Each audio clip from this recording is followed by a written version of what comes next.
everybody, my name is Christy and I am here today to bring some amazing information. If you saw my last video, you'll actually see that my thing that was going on today, March 29th, is that I was actually going to see the Slaughterhouse Meat Company. And I went to go see them to see exactly what happens in a slaughterhouse. Now, I do want to preface this, if you did not read the disclosure at the beginning of this, that there are going to be topics that not everybody's going to like, and you should know that what you're getting into is plainly, we're going to be talking about the process of it. I was able to luckily get a hold of this company, Smucker's Meat. They have nothing to do with the actual Smucker's jelly company that I'm aware of. But I did go ahead and get in contact with the company and ask them, hey, for informational purposes, I'm looking to actually get a tour of your facility. Is this something that you'll be able to do? They were more than happy to open their doors. And it's like, absolutely, just tell us when and where, and, you know, we'll be happy to accommodate you. So I said, okay, now I wanted to know, am I going to just see the packing process, or am I going to see the slaughter and the packing, or, you know, what goes on? They did respond saying, well, depending on when you come will depend on what you see. If you want to see the actual slaughter, they told me when that occurs, the time, and which animal, okay? Because actually, they have different days. They have a total of 3 different slaughter days. One's for pigs, and the other is for cows and bison at the same time. They do them. I'm not sure if the cow and bison go together, or if sometimes they'll do just pig and then just cow and then just bison. I don't know that 100%, but that's the animals that they butcher here. So I went ahead and I responded to them, of course, that I wanted to go ahead and see it from the very beginning, from the animal that comes in to when it hits the packing line, and, you know, what they do with their meat. So they were more than happy. We set up a time, and we actually went in early this morning so that way I wouldn't, you know, miss out on the rest of my day. We went ahead and we took a tour. Now, they did explicitly ask, after I did ask them, you know, do you mind if I take pictures or videos? They did say that they do not want that, only because it can be misinterpreted, which I do agree with. So they are a local meat company here in Pennsylvania. They are located in Mount Joy, Pennsylvania, and they have their doors open to anybody. They said that they get people from Penn State College, they get it from different colleges for agriculture, veterinarians, different people like that come in and actually view their facility. So they are no stranger to letting people in. So if you actually live by Mount Joy, or you want to go ahead and you're going to be in the area, hit them up on their website and ask them for a tour. You'll be surprised at what you see. So I'm not going to have any actual pictures or videos of the actual process itself, but I am going to go through step by step exactly what I saw that day today when it came to going through their process. Now, I did this for informational purposes only. I did not do this to go all high and mighty on the list as far as, you know, look at me, I am a vegan and I hate the slaughter of helpless animals, so I'm going to go and make you feel terrible. No, this is their life. This is their making money. I'm not going to do that when they're willing to let me in and to see their process. Now, first, I want to say that I saw the Cowspiracy, I saw Earthlings, and then I saw different YouTube videos as far as what happens or supposedly happens in a slaughterhouse. My mother and my younger sister Kelly actually went with me to the slaughterhouse as well, so they have their own personal experiences with this. And I was actually kind of surprised and grateful that they went ahead and came to see it.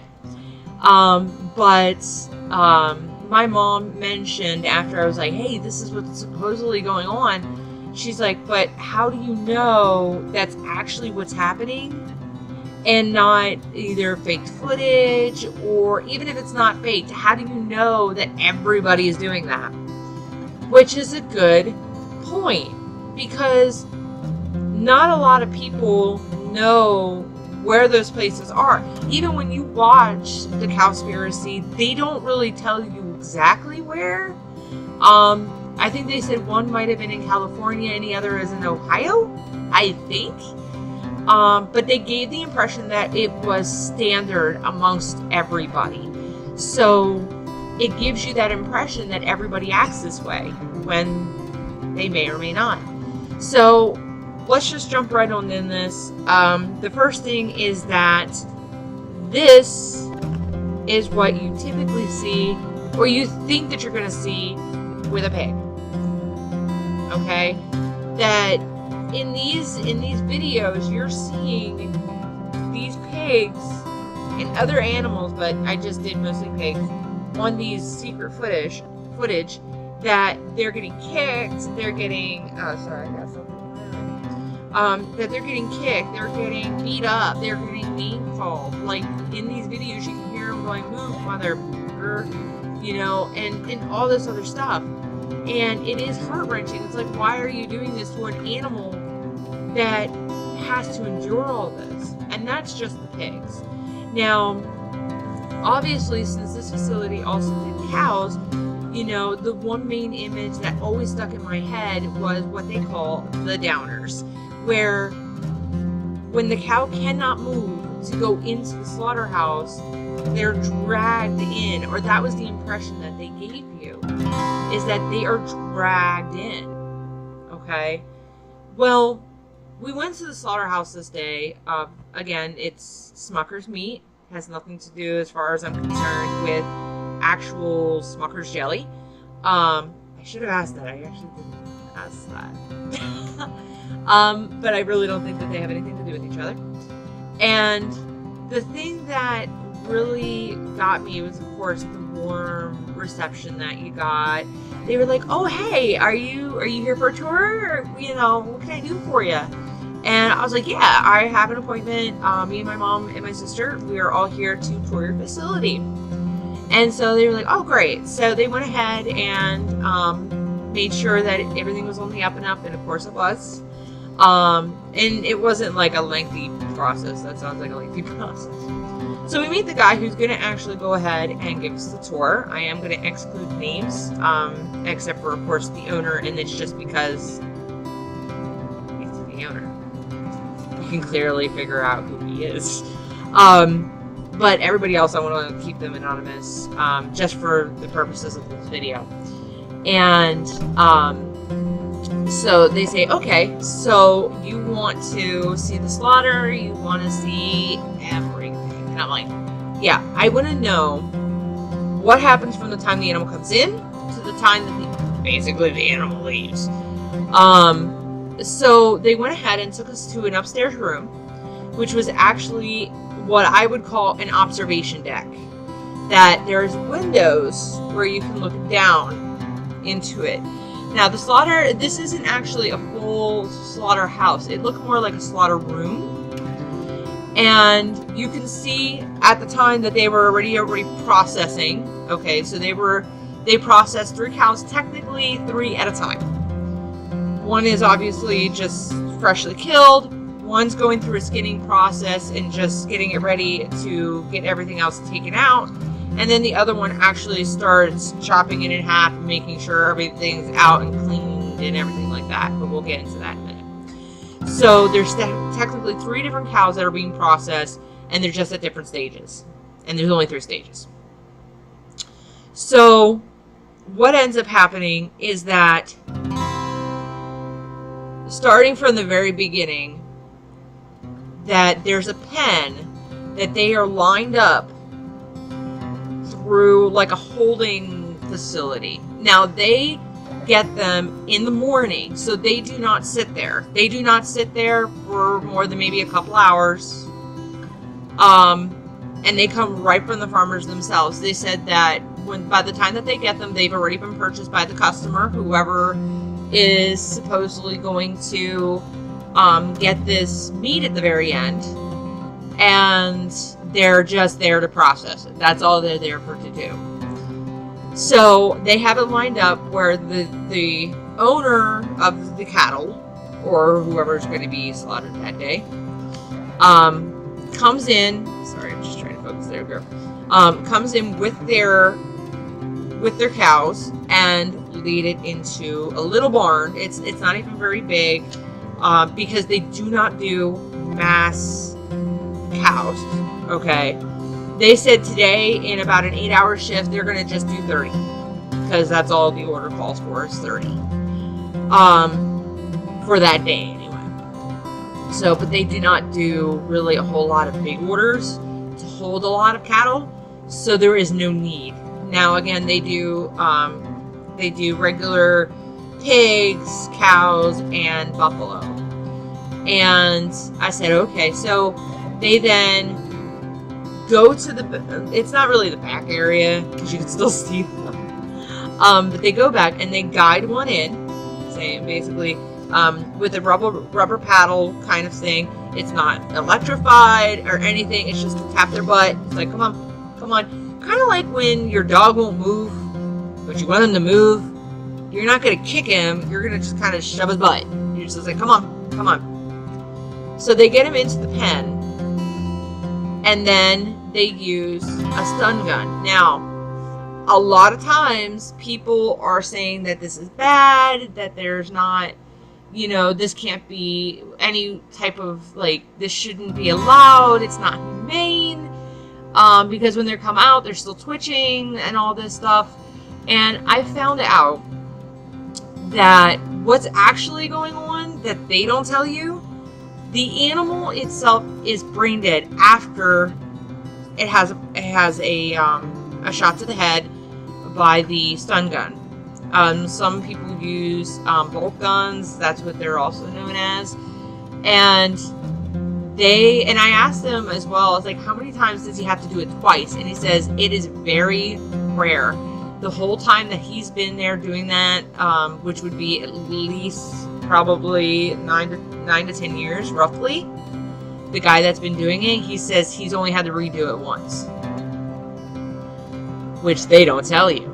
Because although it is kind of sucky, you would have to do it again, because as the footage says, it's not as effective, but it will still work a second time, that they don't have to do a second time hardly ever. So with that, they said that what ends up happening is that the cow becomes brain dead. Okay, they can't feel anything. The nerves in the brain are now dead. They're shot. So everything that's moving is just pure muscle. And the one thing I gotta say is that no matter, because we watched a few, and because I wanted to see consistency, I didn't want to see like they did one that was fine, the others that was like out there. Because in these videos, you're hearing these cows bell out like help, help, basically. No matter if they're using what looks like a tumbler thing, or if it's, you know, they just lead them in and slit the throats. You hear them mooing. None of the cows moved at all. Now, the only time that you ever heard any mooing is if they were in the back pen, okay? And you only heard it maybe once or twice. They don't even move a lot at this facility, which means a lot, because to me, if an animal's in distress, you will hear it belt a lot and moo a lot. But if it's not in any distress, it has no reason to. So they're not being mistreated while they're waiting, in other words, because all the people are already on the floor working with getting this animal processed. So at the time, what ends up happening is they then go ahead, hang it upside down, and basically slit out the throat so it then bleeds. So this animal is only alive maybe about another minute max. Maybe it, and that's being really generous, because I would say more like 15 to 30 seconds.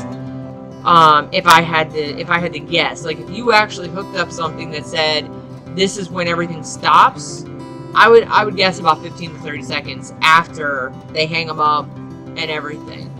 So, and the one thing that is really cool is that they were even saying that they know it's muscle. Anytime the cow moves, it's just because of the muscles. Because even when this cow has its head gone, organs gone, it still moves. It can still move.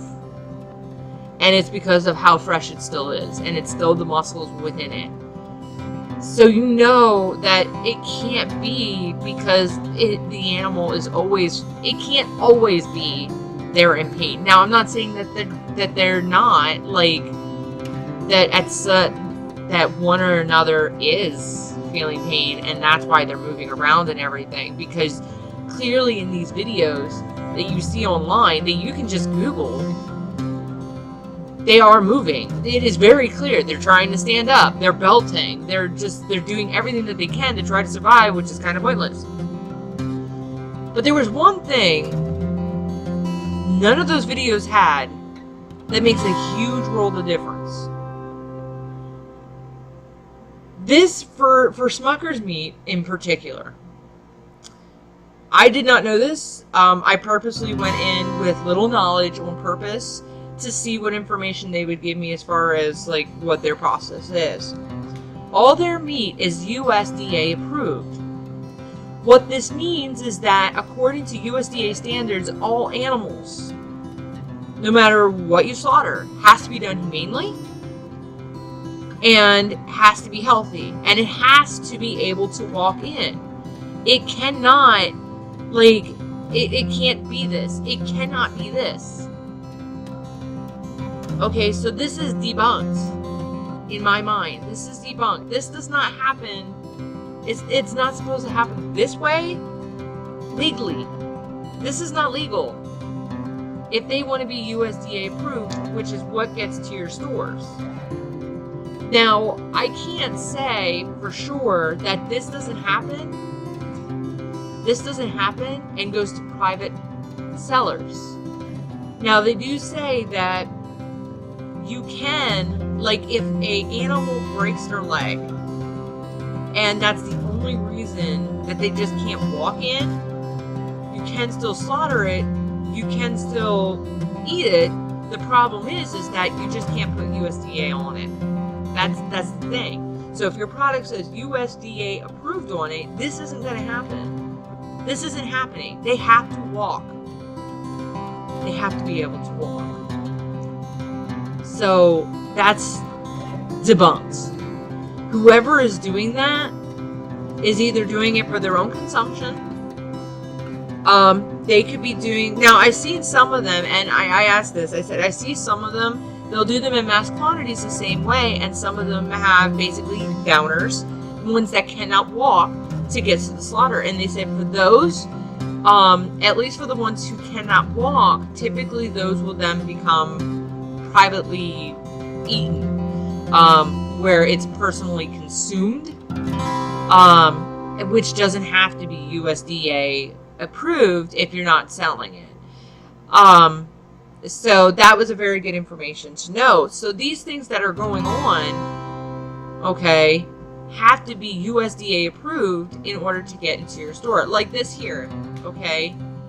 If this is how he's going to be killing his pig right here, he cannot have USDA approved. Because they say when you have to kill them, it has to be humane, as little as pain as possible. That doesn't look pain-free to me. So I said, okay, so how do you kill the pigs? How do you kill the pigs and the bison? We know how you kill the cattle because, you know, you're seeing it with the stun gun. Well, he says, well, we don't use the stun gun on the pigs because it's way too powerful, way too powerful. It would actually hurt more to do a stun gun on them. So they shoot them with a 22 caliber gun.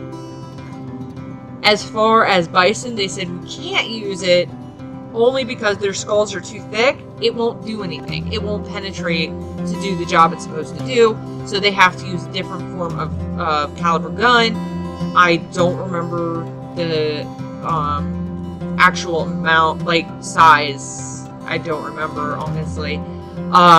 But they have to shoot them to put them down. So that way it's quick and painless. And my mom made a good point that it's like, anybody who says this isn't humane, why do you do it to horses when they have a broken leg? You do that to end the pain and suffering, not to drag it on. So another thing that we were looking at is, of course, the process. They actually skin the animal. They go ahead and get the insides, get them out, and then they separate them. Basically, like the stomach, they said they just completely throw away. Only because in order for them to actually use it, it would actually contaminate the area, and they have to make sure that the area stays clean. Now, during the process that they're actually cutting open the animal, they actually remove the skull and the brain, and the USDA inspector is on site, and they said that if you're USDA approved, an inspector must be on site at all times, watching the slaughter and inspecting the animal, each individual animal. So what they do is that they take the brain, the brain, hold on, I got this. The brain, the liver, and the heart, they evaluate it.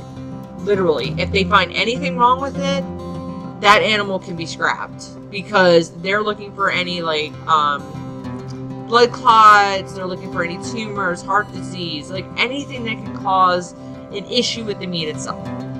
And that's what they're doing through the whole process, from it going from a whole cow down to basically 2 slabs. And it starts with that process of coming into 2 slabs, and then they put it into a freezer, and it stays in there for about a good week. Now, obviously we're not going to, stand there an entire week for this to happen. So we obviously move down to the rest of the processing line. Now, which before we continue with that, I do have to say, while watching these animals dying, I was not as affected as those videos. And I think it's because the problem I have is that they weren't being done humanely. These animals are not treated with respect. Okay? People argue that these animals were put on Earth for us to consume. And in a way I can see it, because when we were cavemen, we did go after meat, but there was days, sometimes even weeks, between our next meat meal. The rest of it was actually gathering, but it doesn't mean it wasn't there at all. Which is why some people say we're omnivores, because we can eat meat, but I just don't think it's to the extent that we're doing today, but I'll get into that later. So next came that the work orders say how they want their animal to be broken down, whether T-bone, New York steaks, whether they want skirt steaks, Dominico steaks, sirloins, the ribs, spare ribs, whatever they want. And they're showing how they cut them, and how as they're cutting them, there's certain lines that they do, and they actually make sure that it's all done, correctly, and, they're always being monitored. After that is done, they go to actually being, sometimes they're just sealed, wrapped in bigger vacuum packed seals, and sent back, because the people there want to do the actual cutting itself. Other times they'll do the cuts themselves, wrap them, and then just, put them in the packaging and ship them back. Now the packaging part of it is pretty standard, I would assume, because the USDA person's not in there just because of the fact that they only monitor how that animal is going in. However you want to actually cook it, make it, whatever like that, that's up to you. So they were making beef sticks that day. They were, I think, if I had to guess, because I couldn't see the label, I think they were doing bison as well, like ground bison. They were also doing a hamburger patties. And we were able to, you know, see how that process works with the wrapping. And, you know, when I brought up, you know, that, hey, you know, I want to, you know, tell you guys, you know, that I actually went plant-based. I can't, I said vegan because that's, you know what that means. Actually about 3 months ago, a little bit more than 3 months ago. And they were like, oh, okay. And I was like, yeah, I lost 50 pounds now from then. And they were like, oh, that's really awesome. You know, we know people that are vegan. The one person, her daughter's vegan, so she eats a lot of fruits and vegetables as well. And, you know, they were fine with the idea that a vegan's actually coming in to just view the process and see how things go. I will say the overall process was very interesting and educational. And as far as the total issue, I don't think, if they're doing it right in accordance with the USDA regulations, like they're supposed to be doing, the issue should not be then the slaughter of these animals, okay? Because they have to do it humanely. They cannot mistreat these animals, and things like this will never happen, okay? And things like this don't end up in our markets, okay? They also said that they know for a fact that McDonald's has their own slaughterhouse, and they are USDA approved. So we can't say that they have downers. We can't say that they're abusing it. So, now, I didn't see anything that said that they did in the first place, so, you know, nobody sue me. But it's one of those things that you have to really think about, that it's like the little goals that you want to accomplish. Because I'm not saying killing animals is the right thing to do. Okay? But I'm also not saying there's one side that's right and one side that's wrong. You can eat meat. You can eat fish. You can eat all these different products.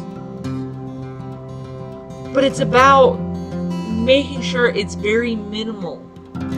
Because from what I went to see today, and I know this might cause a little bit of mayhem across the internet, but what I saw today is that when a plant is doing it correctly, it's fine. There is no issues of how this animal was dying, that the animal feels as little as humanly possible.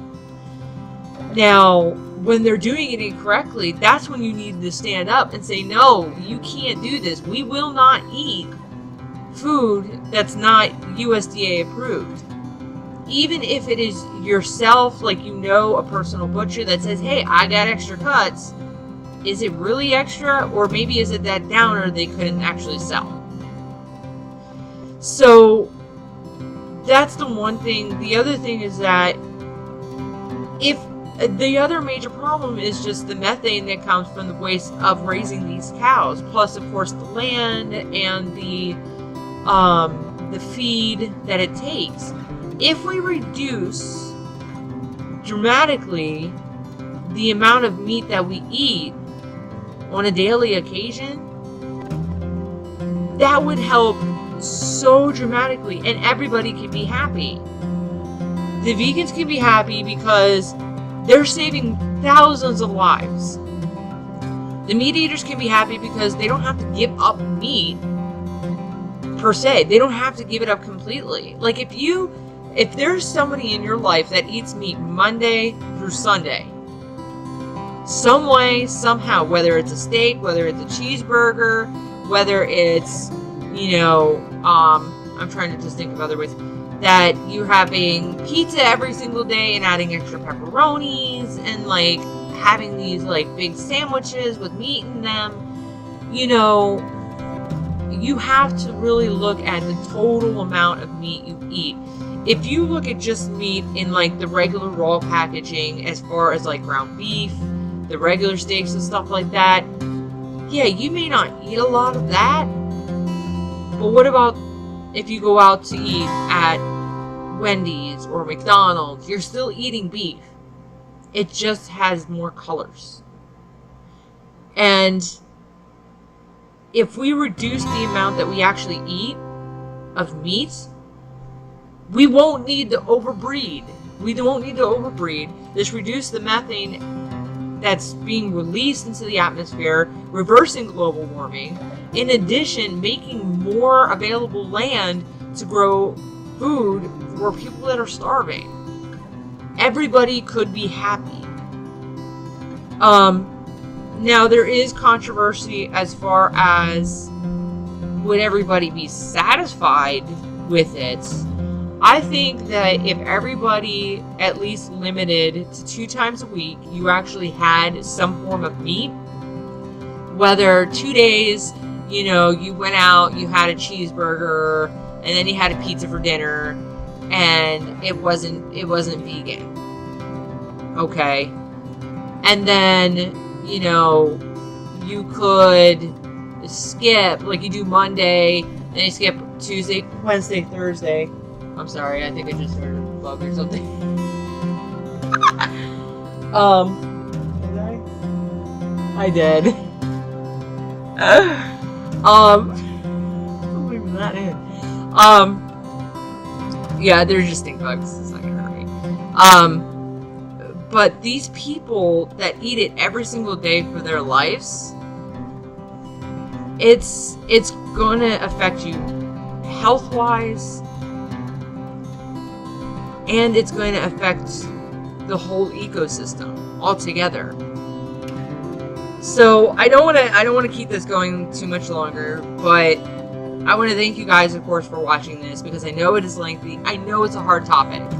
I really do. But thank you for bearing with me, and I am here to find facts. I am not here to shove veganism down somebody's throat. I am not here to say, you know, meat is the be-all end-all or plants be-all end-all. I want to find the truth as to what's happening with our food. What does your food do to you? If you like what you see here, you know, definitely see my other videos. Subscribe to my YouTube channel. And then, you know, you can also see all the other videos that I've done as well. So if you have something in mind, like you want to see how something else works, definitely shoot me a message. And, you know, I'll see what I can do to get that to actually work out for you guys. So, until next time, thanks for watching.